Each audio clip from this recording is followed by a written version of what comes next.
Congratulations on 10 years. Congratulations on the double award, mate. Well done. Well earned. Thank you so much. But a question I've always wanted to ask people like you who do long sort of sequences on the strip. How do you do 10 years of the same show every night without going stark staring mad? Well, I am stark staring mad, first of all. That's the main thing. Let's get that out of the way. Right. But no, I think that the show's never the same. That's the key. You have to just have faith in the audience. The audience are the boss.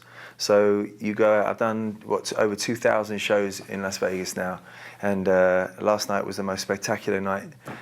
We celebrated 10 years, and everyone from the town, the other entertainers, all from all over the strip came to the show last night. It was incredible, but you go out and you make sure the show isn't the same. Certainly for my show, it's the boss is the audience, and there can be somebody that's in the audience that's really funny and that plays along, that becomes part of the show, and my band never know what song I'm going to want to play from one night to the next, and I think that's what makes it interesting.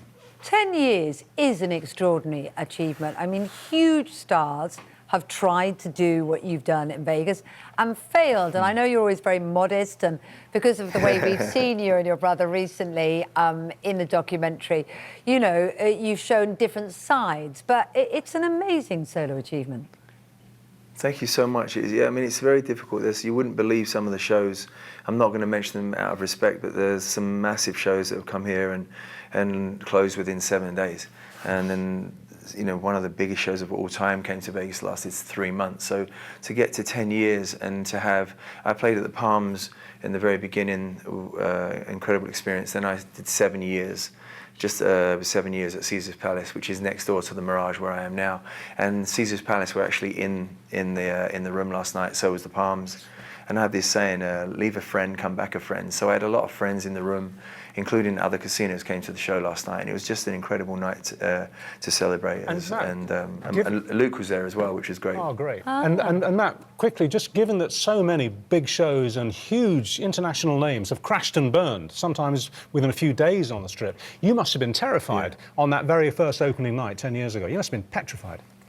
Yeah, I mean, it was one of those moments when they asked me, a very, very quick story is just that they asked me to come in and fly in, and I did, and then they said, we'll call you back in 2 days. No phone call. The guy that actually put the meeting together said, if you don't get this, I'll give you my watch.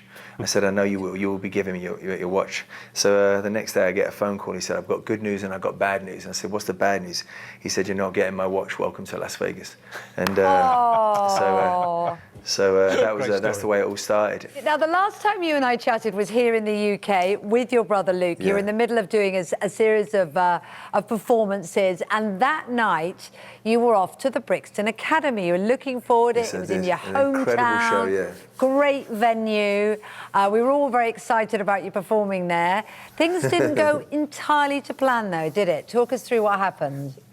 Well, it was one of my favourite shows we've ever done. It was actually rammed, and it was a plug-in-and-play show. It was real rock and roll. And then the last show, I went up on the riser where my brother was, and there was no tape, so I had no idea where I was, and I actually ended up trying to figure out where it was, and I fell. And you do the old pro thing, as we would expect you to do. You get back on stage and you carry on with the performance, but you do sort of clutch your back. Is that the bit that got injured?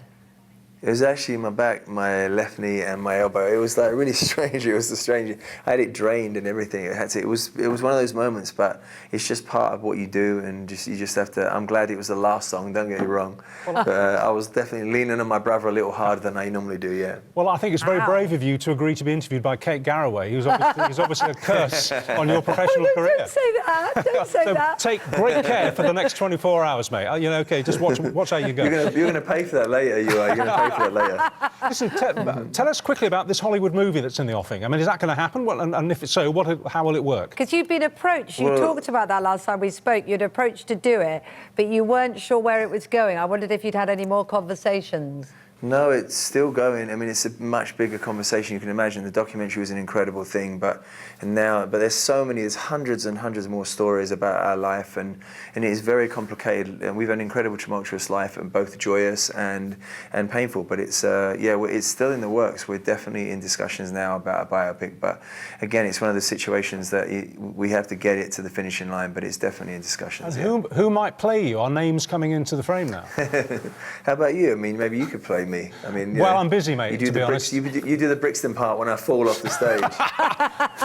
Thanks for that. No, He's good at the pratfalls. Seriously, are they coming up with names? I'm not asking you to name them because it's far too early, but are they actually coming up with names in the frame?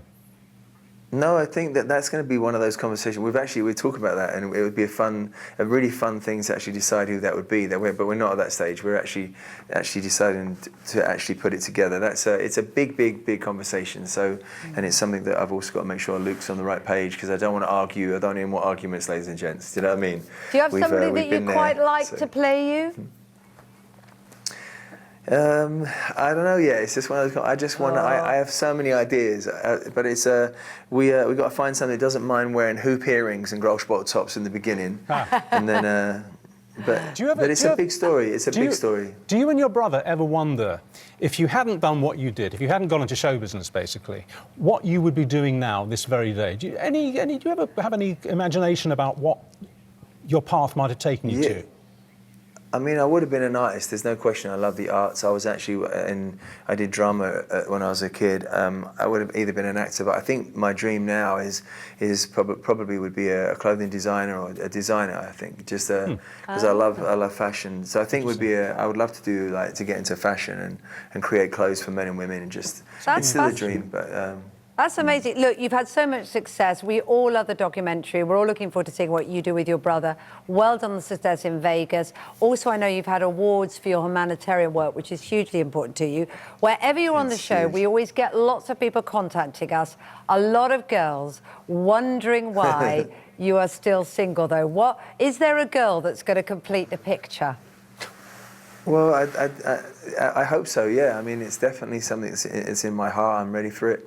And I'm definitely enjoying speaking to somebody right now, and we're to see where it goes. So I'm just, but it's a process, and I think the one thing you must never compromise is your heart. It's got to be absolutely right. It's the most valuable thing I can give to anybody.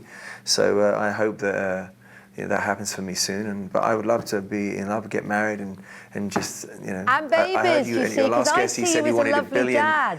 What do you think about that? I heard that your last guest said he wanted 1 billion children. That's a lot of kids. And, all right, mate. He basically said you get off and have that sushi. As I say, walk very carefully, and tell the driver to stay well below the speed limit on the way home.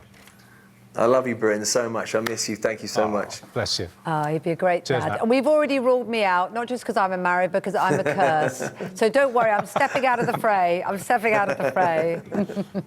Have a good day. Some little baby Gosses to carry it all on. That would be good, wouldn't it? 1 billion of them, you see. He thinks big. He thinks big.